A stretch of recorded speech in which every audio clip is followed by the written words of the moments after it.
Bonjour à tous. Alors aujourd'hui, nouvelle audio consacrée au monde imaginal, le mundus imaginalis. Donc c'est une expression qui a été prise par Henri Corbin, qui a remis au goût du jour et a explicité cette notion dans la plupart de ses ouvrages. Donc il a repris ce terme de l'arabe alam al-mital qui signifie donc monde de l'imaginal. Donc Henri Corbin, c'est un grand islamologue, philosophe français du XXe siècle, qui est mort en 78, et dont l'ouvrage principal, je pense, qui explicite le mieux cette notion, c'est son ouvrage Corps spirituel et Terre céleste. Donc ça a été réédité chez Buchet-Chastel, et il explique cette notion notamment dans le prologue de la nouvelle édition. Je vous mettrai en lien aussi un petit audio de Corbin enregistré peu avant sa mort, qui est disponible sur YouTube, et aussi le lien vers mon article, mon premier article sur mon blog consacré au monde imaginal, où, comme je vous le dis souvent, je pense mieux expliquer par écrit, et c'est un assez long article, cette notion qui est assez compliquée à expliquer, notamment à l'oral. Voilà. Alors, le monde imaginal, c'est un monde intermédiaire, un intermonde, donc toujours dans le cadre de la doctrine des trois mondes. On sait que les peuples traditionnels divisaient le cosmos, la manifestation cosmique, en trois mondes superposés, on peut dire. Donc il y a le monde sensible, le monde matériel, ensuite le monde psychique, le monde imaginal, donc c'est cet intermonde des formes imaginales, et enfin bien sûr le monde des idées platoniciennes, des attributs divins, le monde des formes intelligibles, donc qui sont non représentables.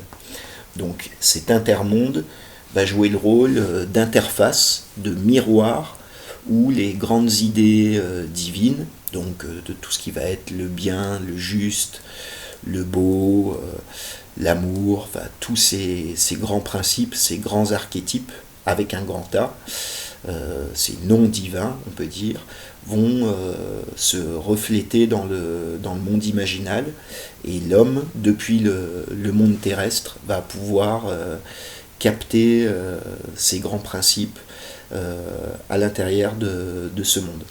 Les soufis disent par exemple que c'est un monde où les corps se spiritualisent et les esprits se corporifient.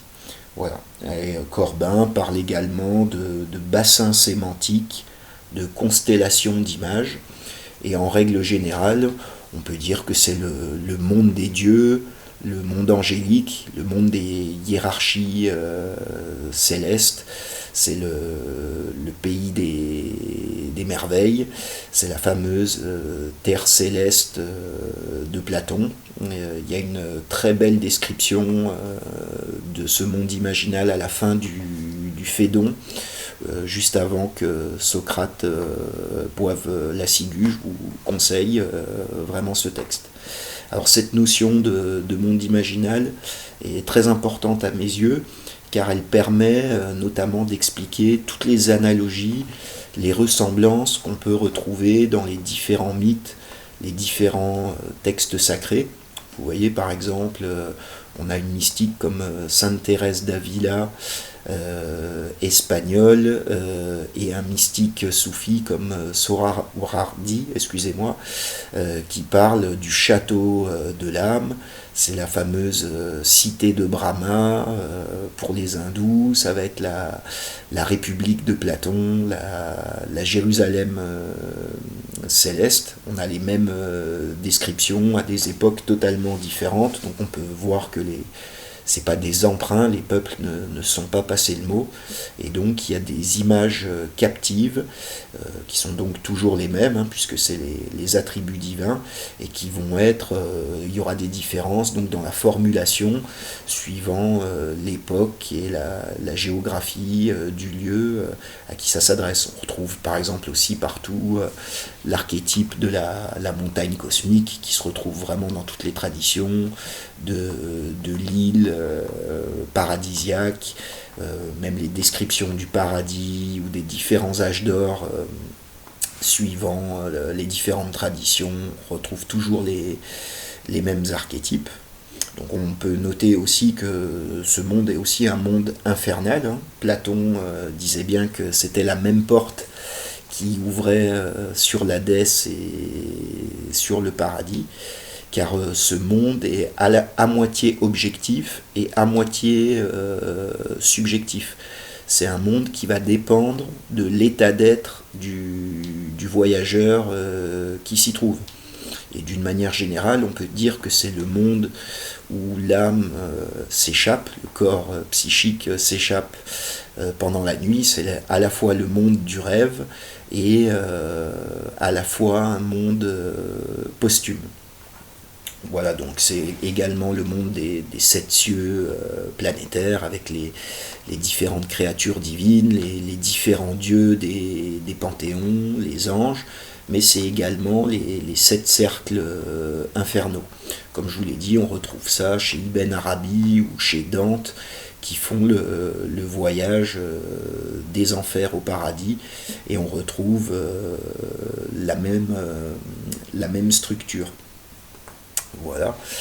Donc ce monde imaginal, comme je vous l'ai dit, c'est un monde intermédiaire, et l'accès à ce monde ne peut se faire que dans un état extatique, désindividualisé. C'est l'imagination active, l'intelligence agente, comme disent les théologiens chrétiens, qui permet son accès. Donc, comme je vous l'ai dit dans la vidéo précédente, là pour le coup, il faut complètement tuer l'âme basse, l'ego, tout ce qui est lié au corps et à l'imagination subjective.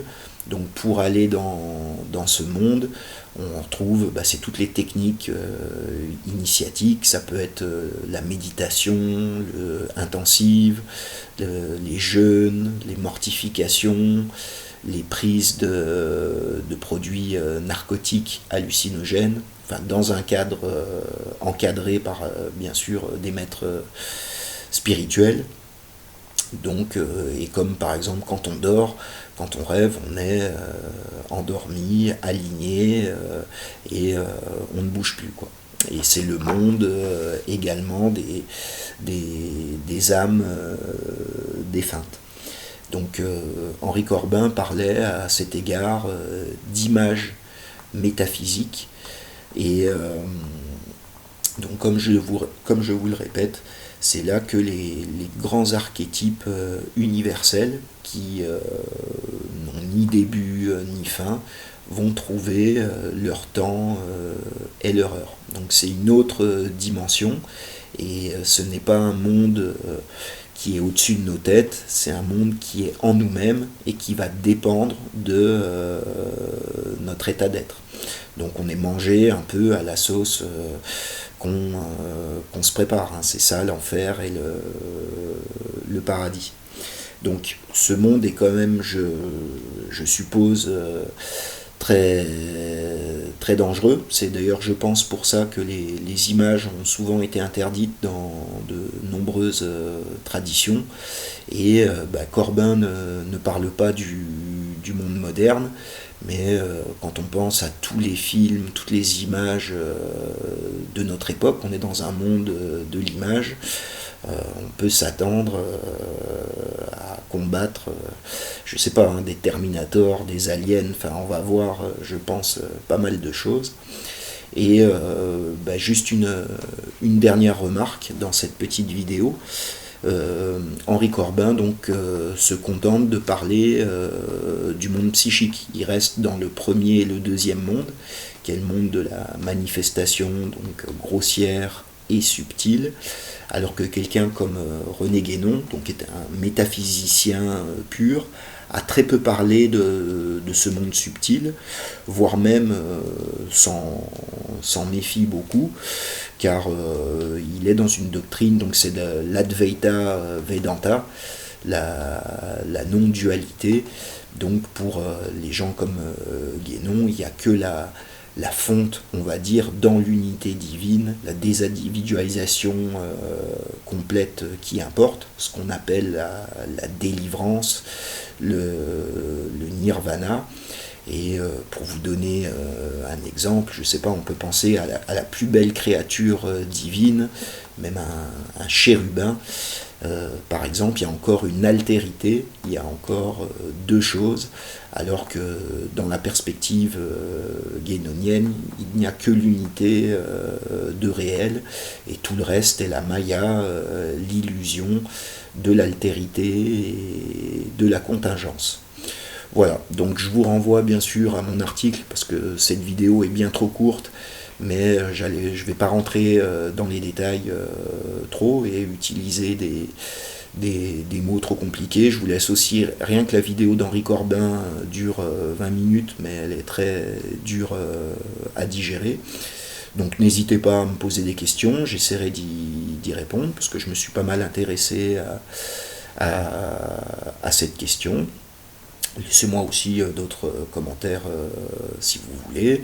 Je vous laisse comme d'habitude l'adresse du Tipeee et du blog. Et je vous retrouverai bientôt sur cette chaîne. Je ferai d'autres vidéos. J'essaierai de faire des interviews avec d'autres gens. Et normalement, d'ici une dizaine de jours, je serai interviewé, enfin je ferai l'émission du Café des Hommes, donc je vous mettrai aussi le lien de cette chaîne, donc c'est des masculinistes MGTO W, ultra intéressant quoi, avec Ralph, Mos Majorum et Martial. Voilà, écoutez, je vous souhaite une très bonne continuation à tous, et je vous dis à très bientôt pour de nouveaux audios.